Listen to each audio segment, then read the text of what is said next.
Welcome students on my YouTube channel maths tech. आज का video में जो कि हमने पहले बात की थी, एक क्लास हमारी हो चुकी है लीनियर प्रोग्रामिंग प्रॉब्लम पे। तो ये सेकंड वीडियो सेकंड क्लास, उसी को हम कंटिन्यू करते हैं ग्राफिकल मेथड को, जो इससे पहले हमने प्रॉब्लम की थी फर्स्ट क्लास में। तो उसमें हमने किया था कि हमें एक इक्वेशंस गिवन थी मैक्सिमाइजेशन में, और उसको हमने सोल्व किया। वहाँ जो भी अननोन वैल्यूज़ थी x1 x2 की, उसको हमने फाइंड आउट किया। लेकिन मैंने उस टाइम आपसे बोला था कि ये कुछ स्टेटमेंट हैं, कुछ कंपनीज़ का कुछ है जिसको हमने उस स्टेटमेंट को क्वेश्चन में ऑलरेडी कन्वर्ट करके हमें दिया हुआ था। लेकिन अब ये क्वेश्चन जिसमें हमें कन्वर्ट करना है उस फॉर्म में, तो ये देखिए हमें क्या गिवन है। Formulate the following problem as linear programming problem to maximise the profit and solve by graphical method. हमें क्या करना है, हमें इसको फॉर्मुलेट भी करना है और उसको सॉल्व भी करना है ग्राफिकल मेथड से। अब क्या स्टेटमेंट है, कंपनी क्या कहना चाह रही है, सुनिए जरा। A company produce two types of bearings A and B on two machines G and H. यानी कंपनी जो है वो टू टाइप्स के बियरिंग का प्रोडक्शन कर रही है, और वो जो प्रोडक्शन हो रहा है वो किसी दो मशीन पे हो रहा है, और दो मशीन हमें गिवन है G and H. The processing time, अब हमसे क्या कह रहा है, किस चीज़ की लिमिट है, प्रोसेसिंग टाइम, टाइम की लिमिट है यहाँ पे, टाइम से बाउंड कर दिया गया है। The processing time of the bearing on the two machines are indicated in the following table. तो जो उस बेयरिंग को बनने का प्रोसेस टाइम है उन दो मशीन पर, वो हमें गिवन है। तो देखिए कैसे, दो machines G and H, processing time for bearing, दो बेयरिंग ए एंड बी जिसको प्रोसेस होने में जी मशीन पर, फर्स्ट बेयरिंग को प्रोसेस होने में क्या टाइम लग रहा है 10 मिनट्स, और सेकंड मशीन के लिए टाइम क्या लग रहा है 6 मिनट्स। वैसे ही फर्स्ट बेयरिंग को एच मशीन पर प्रोड्यूस होने के लिए 8 मिनट चाहिए, और सेकंड बेयरिंग को सेम यानी एच मशीन पर उसको प्रोड्यूस होने के लिए 4 मिनट्स चाहिए। लेकिन हमें साथ में बोल रहे हैं कि टाइम अवेलेबल, हमारे पास टाइम अवेलेबल है कितना, जी मशीन के लिए, जब जो जी मशीन है, जब वो दो तरह के बेयरिंग हमें बना कर दे रहे हैं, उसके लिए टाइम है 1200 मिनट टोटल। और एच टाइप की जो मशीन है उसके लिए इस दो बेयरिंग को बनाने के लिए जो टाइम अवेलेबल है वह 1000 मिनट, यानी अवेलेबल है। हमें इसी अवेलेबिलिटी में उस प्रोडक्शन को पूरा करना है, यानी इससे ज़्यादा हमारे पास टाइम नहीं है। तो ये मैक्सिमम टाइम है, तो इसको हम कैसे सेट करेंगे, ग्रेटर देन, यानी जो इधर की वैल्यूज होगी जैसे कि हमने पहले क्वेश्चन किया था, ग्रेटर देन 1200 एंड 1000। अब देखिए उसके बाद एक चीज़ और दी हुई है, प्रॉफिट पर यूनिट। ए टाइप के बेयरिंग में जो प्रॉफिट हो रहा है वो हो रहा है 4, अब ये 4 क्या है, रुपीज़ है। और बी टाइप, इसमें लिखा ना profit per unit in rupees, तो 4 रुपीज़ का प्रॉफिट हो रहा है ए बेयरिंग को बनाने में, और बी बेयरिंग को बनाने में 2 रुपीज़ का प्रॉफिट हो रहा है। तो सबसे पहले देखिए आपके सामने टेबल है, हमें करना क्या है, हमें इसको फॉर्मुलेट करना है हमारी प्रॉब्लम्स के अकॉर्डिंग। तो इसको हम फॉर्मुलेट करते हैं कैसे,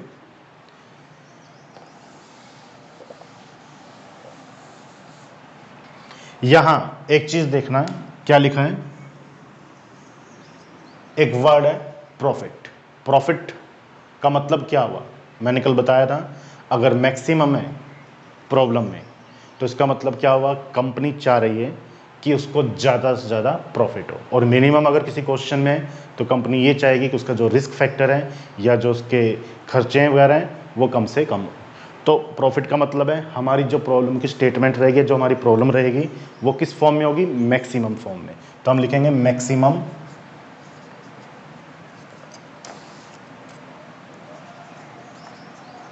जेट।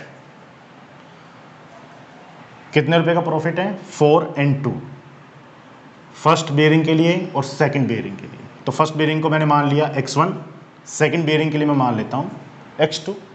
तो जो प्रॉफिट हो रहा है वो क्या हो रहा है, 4x1 प्लस 2x2,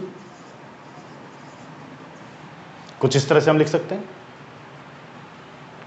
अब सब्जेक्ट टू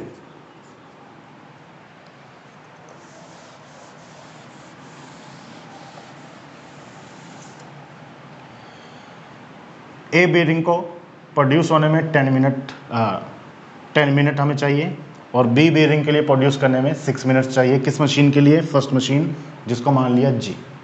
तो हम इसके लिए एक इक्वेशन लगा सकते हैं क्या?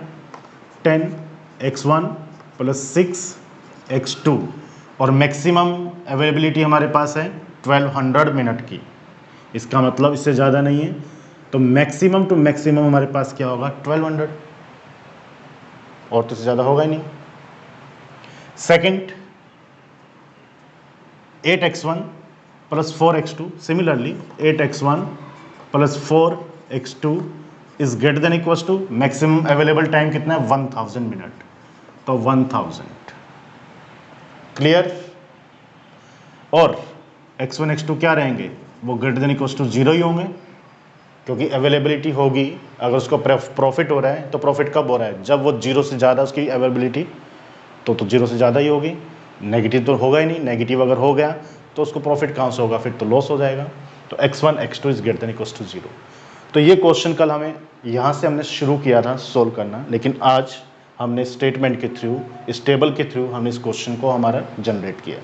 अब इसको सोल्व करना है। सोल्व करने का मेथड वही ग्राफिकल मेथड, क्योंकि हमें बोला गया था सोल्व बाय ग्राफिकली, तो हम इसको फर्दर सोल्व करते हैं बाय ग्राफिकली।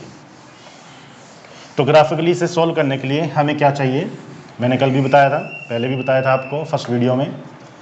क्या? ग्राफिकली यानी किसी भी इक्वेशन के थ्रू अगर हमें ग्राफ को प्लॉट करना है तो हमारे क्या चाहिए? इक्वेशन इक्वल में होनी चाहिए, तभी हम उसको कर्व को, उस इक्वेशंस को हम ड्रॉ कर सकते हैं। लेस देन या ग्रेटर देन को हम नहीं कर सकते, क्योंकि हमें मालूम नहीं है कि लेस देन कितना होगा, ग्रेटर देन कितना है। तो हम एग्जैक्ट पॉइंट नहीं ले सकते। एग्जैक्ट पॉइंट हम तभी ले सकते हैं जब वो इक्वेशन इक्वल में होगी।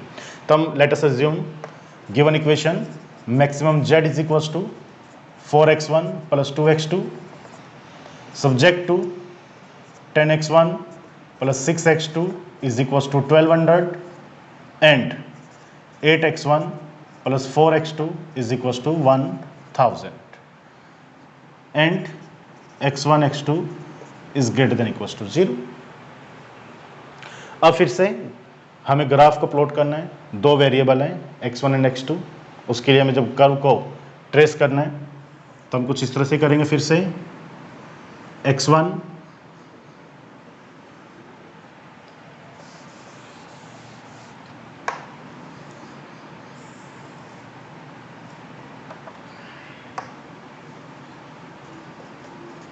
And x2। अब पॉइंट्स हम फाइंड करेंगे। हमें सिंपल पॉइंट्स फाइंड आउट करने हैं, एक बार x1 को 0 रिप्लेस करने के बाद और एक बार x2 को 0 रिप्लेस करने के बाद, जस्ट सिंपल।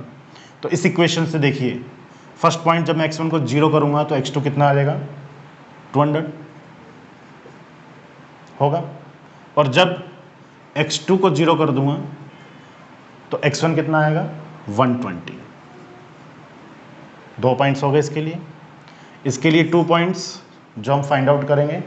जब x1 को 0 पुट किया तो x2 कितना आ गया?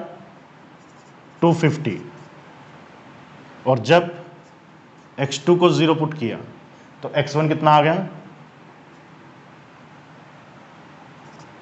125। तो ये हमारे पास पॉइंट्स मिल गए। अब मैक्सिमम x1 और x2 के पॉइंट्स चेक कर लीजिए कितने हैं, उसी अकॉर्डिंग हम यहाँ पे उसको शो करेंगे पॉइंट्स को। 120, x1 का मैक्सिमम पॉइंट कितना है? 125, और x2 के लिए मैक्सिमम पॉइंट कितना है? 250। तो अब हम क्या करते हैं, हम 25 के अराउंड हम वैल्यूज़ ले लेते हैं, 25 के डिफरेंस पर हम वैल्यूज़ ले लेते हैं। तो 25, या फिर हम एक काम करते हैं 50 के अराउंड ले लेते हैं हम डायरेक्ट। तो हम लेते हैं 50, 0, 100, 0, 150, 0 एंड 200। ये होगा x1 के लिए। सिमिलरली x2 के लिए भी 0, 50, 0, 100, 0, 150 एंड 0, 200, ये हमने एज्यूम कर लिया। अब फर्स्ट इक्वेशन के अकॉर्डिंग जो हमारे पास ये दो पॉइंट्स हमने फाइंड किए थे 120, 0, 0, 200, तो 0, 200 का मतलब x1 0 और x2 200, तो कहाँ पे होगा, x2 पर x1 0 होगा और 200 ये पॉइंट हो गए। फिर 120 0 यानी कि x2 0 और x1 पर 120, तो 100 तो ये है, तो यहाँ पे हम एज्यूम कर लेते हैं 120। तो कुछ इस तरह से एक हमारे पास कर्व या स्ट्रेट लाइन हमारे पास आ जाएगी। 10x1 इसको इक्वेशन दे दीजिए plus 6x2 is equal to 1200। Clear student. Second equation के अकॉर्डिंग हमारे पास जो पॉइंट्स आए थे 0 250, 0 250 यानी x1 0 किस पे होगा, x2 पर, और x2 पर हमें क्या चाहिए 250, तो 250 के लिए थोड़ा सा स्कोर बढ़ा देते हैं हम ऊपर 250, तो ये वो पॉइंट हो गया 250। और 125 0, तो 125 ये 120 था, हम इसको 125 मान लेते हैं। इसको हमने 120 लिया तो हम थोड़ा सा डिफरेंस थोड़ा सा आगे रहेगा नेचुरली, वो हम मान लेते हैं 125। तो ये कुछ इस तरह से आ जाएगी।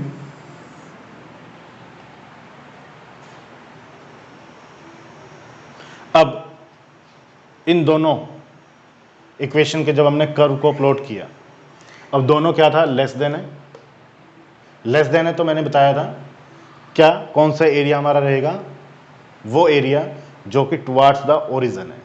अब इन दोनों में कॉमन एरिया कौन सा है, इन दोनों का कॉमन एरिया सिंपल यही है,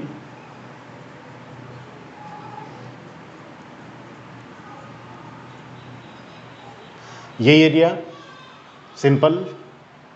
अब ये जो बाउंडेड एरिया है ये हमारा रीजन होगा जिसके लिए हमें इसको सोल्व करना है। अब यहाँ पे दो इंटरसेक्शन पॉइंट हैं और दोनों पॉइंट्स हमें मालूम है, ये पॉइंट्स A और ये वाला पॉइंट्स हम दे देते हैं B। तो A के कोऑर्डिनेट्स हमें मालूम है, A के कोऑर्डिनेट्स कौन से हैं, A के कोऑर्डिनेट्स हैं 0 200 और कोऑर्डिनेट्स ऑफ B वो क्या है, कोऑर्डिनेट्स ऑफ B 120 0। तो हमारे पास सिंपल A के कोऑर्डिनेट्स 0 200 और B के कोऑर्डिनेट्स 120 0, जो कि हमारी फर्स्ट इक्वेशन थी जिसके थ्रू हमारे पास दोनों पॉइंट्स आए। क्योंकि अब इसका तो कोई रोल ही नहीं है क्योंकि ये कहीं पे इसको इंटरसेक्ट कर ही नहीं रही है, तो ये दो हमारे पास सेट आ गए हैं आंसर के, या तो 0 200 आंसर होगा हमारा या होगा 120 0। अब चेक करना हमें कैसे चेक करेंगे, जो इक्वेशन हमें गिवन है उसमें पुट करने के बाद हमें ये चेक करना है। तो चेक करके देखते हैं हम। तो व्हेन पॉइंट 0 200, तो मैक्सिमम z क्या हो जाएगा, 0 + 400 is equal to 400 and with the coordinate of B maximum z 120 यानी 480 + 0 दैट मीन्स 480। तब इन दोनों में से मैक्सिमम आंसर कौन दे रहा है, 480, यानी मैक्सिमम बेनिफिट किससे हो रहा है, इस पॉइंट से। तो x1 बेयरिंग के लिए बेनिफिट हो रहा है, यानी x1 के लिए मोस्टली बेनिफिट कब होगा कंपनी को, जब फर्स्ट यानी A बेयरिंग को बनने के लिए 120 मिनट्स लगें, यानी 120 मिनट्स हम उसको दे सकते हैं, उससे ज़्यादा नहीं। और x2 के लिए जो ऑलरेडी उन्होंने डिसाइड किया था वही, यानी उसके हमें जरूरत नहीं है चेंज करने की, x2 क्या है 0। तो हमारे पास आंसर आ गया x1 = 120, x2 = 0। अब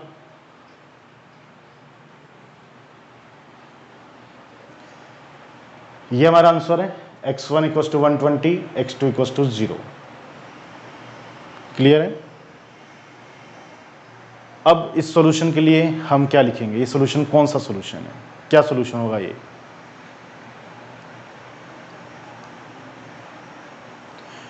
नंबर ऑफ x1 x2 यानी अननोन वैल्यूज, वेरिएबल कितने थे हमारे पास 2, नंबर ऑफ इक्वेशन भी क्या थी 2 थी। इसका मतलब ये होगा कि हमारे पास किसी भी वेरिएबल की वैल्यू 0 नहीं आनी चाहिए, क्योंकि 2 - 2 0 यानी कुछ भी नहीं बचा। इसका मतलब जो भी वेरिएबल्स हमारे पास उसमें से किसी की भी वैल्यू 0 नहीं आनी चाहिए, जबकि एक वैल्यू हमारे पास क्या आ रही है, 0 आ रही है। तो ये बेसिक सॉल्यूशन नहीं हुआ। तो क्या है, ये बेसिक सॉल्यूशन नहीं है। दूसरी चीज़, क्या दोनों पॉजिटिव है? बिल्कुल पॉजिटिव है, नेगेटिव नहीं है। तो ये फिजिबल है, और वैसे भी फिजिबल होगा जब पॉजिटिव रीज़न हमें कभी भी मिल जाए तो वो रीज़न हमेशा फिजिबल रीज़न ही होगा। तो ये है फिजिबल 120,0। और डीजनरेट है क्योंकि 0 आना नहीं चाहिए था, लेकिन फिर भी वेरिएबल 0 आ गया, तो ये डीजनरेट है। तो हम इसका सोल्यूशन क्या लिखेंगे? बेसिक सोल्यूशन तो नहीं है ये, तो हम लिखेंगे डीजनरेट फिजिबल सोल्यूशन। तो हमारा जो सोल्यूशन का टाइप होगा, टाइप्स ऑफ सोल्यूशन बहुत जरूरी है, बहुत इंपॉर्टेंट है। So the types of solution, feasible, degenerate solution या degenerate feasible solution, degenerate feasible solution. तो ये हमारा है डीजनरेट फिजिबल सोल्यूशन, और आंसर है 120। Clear student? तो करते हैं सेकंड क्वेश्चन। तो second question, solve the following linear programming problem graphically. और अब की बार हमें गिवन है मिनिमम जेड। मिनिमम का मतलब, मिनिमम देखते आपके माइंड में आ जाना चाहिए कि कंपनी जो है वो रिस्क फैक्टर को कम करना चाह रही है, अपने खर्चे को कम करना चाह रही है।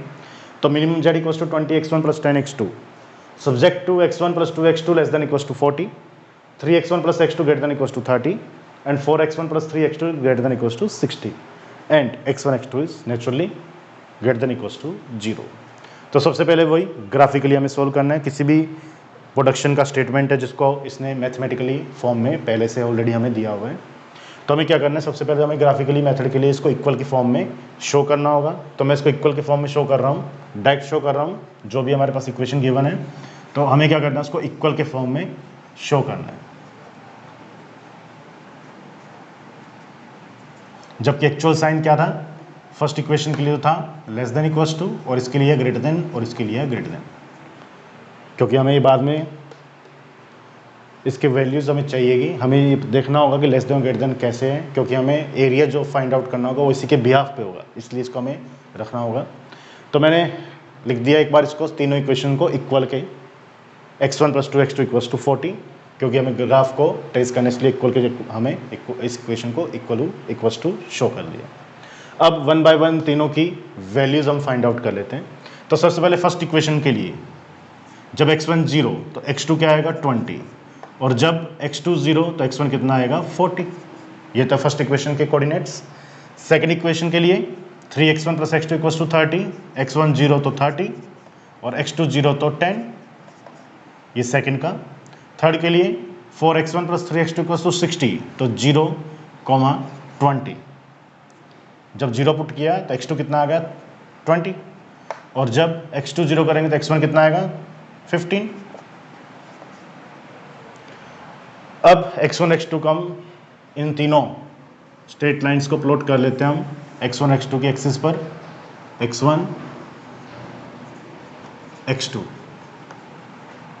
देखिए x1 के लिए हाईएस्ट पॉइंट कितना है 40, और x2 के लिए हाईएस्ट पॉइंट कितना है 30। तो x1 के लिए हाईएस्ट पॉइंट 40 है, तो 5 का हम डिफरेंस ले लेते हैं, 5, 10, 15,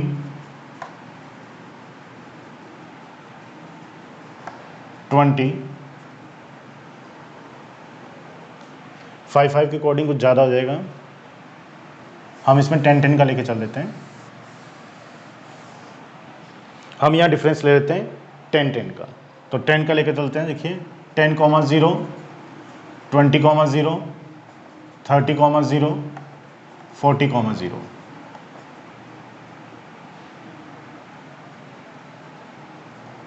ये हो गया हमारा 10 के डिफरेंस के अकॉर्डिंग x1 के लिए। x2 के लिए भी हम कर लेते हैं 0, 10, 0, 20, 0, 30 एंड 0, 40। हालांकि हमारे पास x2 के लिए हाईएस्ट पॉइंट 30 ही है।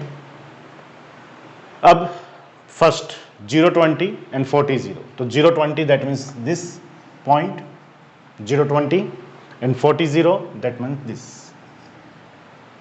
इसको हम मिला देते हैं, कुछ स्ट्रेट लाइन इस तरह से आ जाएगी, x1 plus 2x2 is equals to 40। Second है 0 30 10 0, 0 30 एंड 10 0 दिस वन, तो ये कुछ इस तरह से आ जाएगी हमारे पास।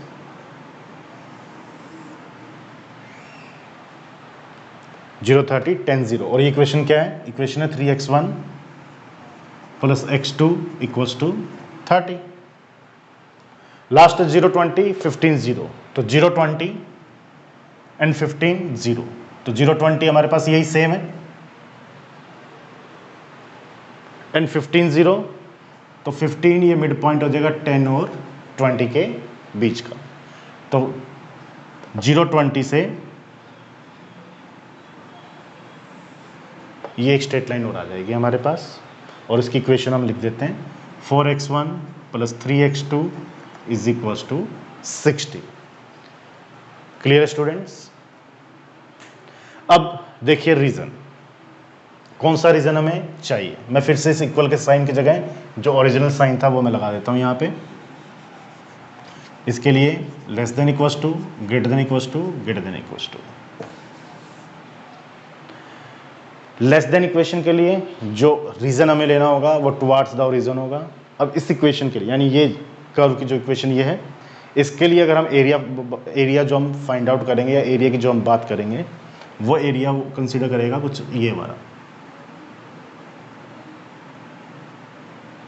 बाकी जो दो इक्वेशंस हैं, इन दोनों इक्वेशन में ये टर्म्स क्या ग्रेटर देन है, that means away from the origin, origin से बाहर का एरिया, दूसरी साइड का एरिया। तो इसका मतलब इसका एरिया ये होगा, इधर का काउंट होगा इनका, x1 भी ग्रेटर देन 0 है और x2 भी ग्रेटर देन 0। तो जो कॉमन एरिया हो गया हमारे पास वो हो गया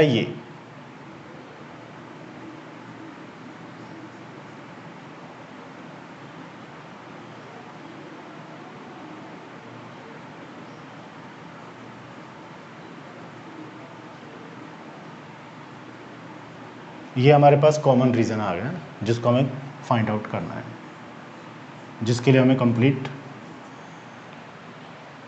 वैल्यूज यानी जो अननोन्स है उसकी वैल्यूज को हमें फाइंड आउट करना है। अब देखिए यहाँ पे जो इसके लिए यूज हो रहा है, एरिया के लिए जो हमारे पास इंटरसेक्शन पॉइंट्स यूज हो रहे हैं, सबके हमें इंटरसेक्शन पॉइंट्स कोऑर्डिनेट्स हमें फाइंड आउट करने हैं। तो हम एक नाम दे देते हैं, इसको दे देते हैं सबसे पहले ए। यहाँ एक इंटरसेक्शन पॉइंट है जिसको हम दे देते हैं बी। यहाँ एक इंटरसेक्शन पॉइंट है जिसको हम दे देते हैं सी, और ये हो जाएगा डी। तो स्टूडेंट्स ए और डी ये तो ऑलरेडी हमारे पास है। ए की कोऑर्डिनेट्स कितना है? ए की कोऑर्डिनेट है 20,0, तो लिख देते हैं हम साइड में कोऑर्डिनेट ऑफ ए 20,0, और डी के कोऑर्डिनेट्स भी हमारे पास है, वो है 40,0। अब हमें चाहिए बी एंड सी, ये हमें फाइंड आउट करना है। तो बी का देखिए, बी फाइंड आउट कैसे होगा? जब ये दोनों कर्व आपस में इंटरसेक्ट हुए तो ये इंटरसेक्शन पॉइंट बना, तो इन दोनों कर्व की इक्वेशन को हम सोल्व कर लें, और इन दोनों कर्व की इक्वेशन ये रही हमारे पास। इन दोनों को हम क्या करें? सॉल्व आउट कर लेते हैं। क्या करते हैं सॉल्व आउट करने के लिए? यहाँ 3x2 है, यहाँ x2 है, तो इसको मैं 3 से मल्टीप्लाई कर दूँ, तो इसको 3 से मल्टीप्लाई कर देते हैं हम। तो करें तो 9x1 plus 3x2 is equal to 90। Second equation 4x1 plus 3x2 is equal to 60 as it is. Subtract कर लेते हैं, ये कैंसिल आउट हो गया। 9 माइनस 4 5 x1 एंड 90 माइनस 60 30। तो x1 कितना आ गया? x1 आ गया 6, यानी b का x1 का जो कोऑर्डिनेट है वो आ गया 6। अब इस 6 को हम कहीं भी रिप्लेस कर देते हैं, यहाँ रिप्लेस कर दें, यहाँ रिप्लेस कर दें, यहाँ रिप्लेस करें, यहाँ रिप्लेस करें, एक ही बात है। तो कहीं से भी 6 को रिप्लेस कर दो। मैं यहाँ 6 को रिप्लेस कर रहा हूँ x1 की जगह, तो 6 3 ज़ा 18, 18 इक्वल में जाएगा तो कितना रह जाएगा? 12। 30 माइनस 18 12, तो x2 कितना आ गया? 12। क्लियर? अब बात कर लेते हैं इस c कोऑर्डिनेट की। इस c कोऑर्डिनेट को, यानी ये इंटरसेक्शन पॉइंट्स कब आया? जब ये और ये दो कर्व आपस में इंटरसेक्ट हुए हैं तो इन दोनों कर्व की इक्वेशन को हम सोल्व कर लेते हैं। इसकी इक्वेशन तो ये है और अब की बार इस इक्वेशन को हमने सोल्व करना है, तो ये इसकी इक्वेशन है कर्व की। इन दोनों को फिर से लिख लेते हैं। देखिए 3x1 + x2 = 30, x1 + 2x2 = 40। या तो x2 कैंसिल करने के लिए इसको 2 से मल्टीप्लाई कर लो, या अगर आपको x1 कैंसिल करना है तो इसको 3 से मल्टीप्लाई कर लेते हैं। तो इजी होगा कि हम 2 से मल्टीप्लाई करें 3 की जगह, और किसको करें हम, इसको 2 से मल्टीप्लाई कर लेते हैं, वो इक्वेशन एज इट इज रखते हैं। तो आ जाते हैं, तो x1 + 2x2 = 40, और इसको हमें किससे मल्टीप्लाई करना है, 2 से। तो 6x1 + 2x2 = 60। अगेन सब्ट्रैक्ट किया, ये कैंसिल आउट हो गया। x1 - 6x1 तो माइनस का 5x1 = 40 - 60 -20। तो x1 कितना रह गया, +4। तो x1 कितना आ गया, 4। सी का फर्स्ट कोऑर्डिनेट 4। अब उसको फिर से पुट कर दें, तो इसमें पुट कर देते हैं x1 = 4 को। तो x1 = 4 जब यहाँ पुट करेंगे इक्वल में जाएगा, तो 40 - 4 36, और 2x2 = 36, या x2 = 18। तो ये आ गया 18। तो ये हमारे पास सभी कोऑर्डिनेट्स आ गए 1 by 1, A, B, C and D। अब हमें ये चेक करना है कि एक्चुअल में हमारा आंसर कौन सा होगा, कौन से कोऑर्डिनेट है, कौन सा सेट है जो हमें एक्चुअल आंसर देगा। वो कौन बताएगा हमें, वो बताएगा ये 20x1 + 10x2, जिसके लिए ये मैक्सिमम देगा, मिनिमम देगा, क्योंकि मिनिमम है, तो जिस पर वैल्यूज मिनिमम होगी वो हमारा आंसर होगा। तो चेक कर लेते हैं हम 1 बाय 1। तो लिखते हैं हम with A coordinate 20 0 minimum z क्या हो जाएगा, 20 को 20 से मल्टीप्लाई करेंगे तो क्या आएगा 400, और 0 तो +0 = 400। Coordinate of B 6 12, then minimum z 6 2 = 12 120 plus 12 into 10 120, that means 240. Third C point 4 and 18, then minimum Z 4 जब पुट करेंगे यहाँ पे 80, और 18 पर जब पुट करेंगे तो 180, कितना हो गया 260। लास्ट डी पॉइंट 40, 0, जब 40 पुट किया मिनिमम जेड के लिए, जब यहाँ 40 पुट किया तो कितना हुआ 800 प्लस 0 तो 0 = 800। अब ये चार हमारे पास रिजल्ट आ गए, चार वैल्यूज आ गई 400 240 260 800। अगर हमारा आंसर मैक्सिमाइजेशन में होता, अगर हमारी इक्वेशन मैक्सिमाइजेशन में होती, प्रॉब्लम हमारी एक्चुअल, तो हमारा आंसर होता ये, क्योंकि मैक्सिमम हम देखते फिर। अब हमारा प्रॉब्लम है मिनिमाइजेशन में, तो मिनिमम वैल्यू किस पे आ रही है, मिनिमम वैल्यू 240 है, जो आ रही है हमारे पास 612 पर। तो जो हमारा x1 x2 का आंसर होगा वो होगा x1 = 6 and x2 = 12। Clear student, x1 = 6 and x2 = 12। अब type of solution, type of solution हमारे पास क्या कहता है, number of equation m and number of variable n। और देखो सबसे पहली बात है, नंबर ऑफ इक्वेशन हमारे पास कितनी थी 3, और नंबर ऑफ वेरिएबल कितने थे 2, जबकि number of variable greater than होने चाहिए नंबर ऑफ इक्वेशन से। तो ऐसा नहीं है, तो इसका मतलब बेसिक सॉल्यूशंस तो ये हो ही नहीं सकता। बेसिक सॉल्यूशन हमारे पास टाइप जो है इसका बेसिक सॉल्यूशन नहीं होगा। लेकिन हाँ क्या हो सकता है, पॉजिटिव है, पॉजिटिव है तो हम क्या लिखेंगे, फिजिबल लिखेंगे। और वैसे भी अगर कोई रीज़न हमें पॉजिटिव में मिल जाए तो वो फिजिबल सॉल्यूशन होगा ही होगा। तो फिजिबल सॉल्यूशन तो है ही। डिजनरेट या नॉन डिजनरेट, नॉन डिजनरेट क्योंकि कोई भी वैल्यू 0 नहीं है, इसलिए तो हम क्या लिखेंगे, गिवन सॉल्यूशन या type of solution is feasible degenerate solution. Clear. और हमारा सॉल्यूशन लिख देंगे x1 = 6 एंड x2 = 12। तो अगर स्टूडेंट्स किसी भी क्वेश्चन में जो भी हमने क्वेश्चंस किया ये, अगर इसमें कोई डाउट है, कोई प्रॉब्लम है, तो आप कमेंट बॉक्स में लिख सकते हो। और मैं कोशिश करूँगा कि उसको क्लियर करने की, जो भी आपके डाउट्स होंगे। और नेक्स्ट वीडियो में या नेक्स्ट लेक्चर में हम फिर मिलेंगे कुछ और क्वेश्चंस के साथ। बने रहिए इस यूट्यूब चैनल के साथ।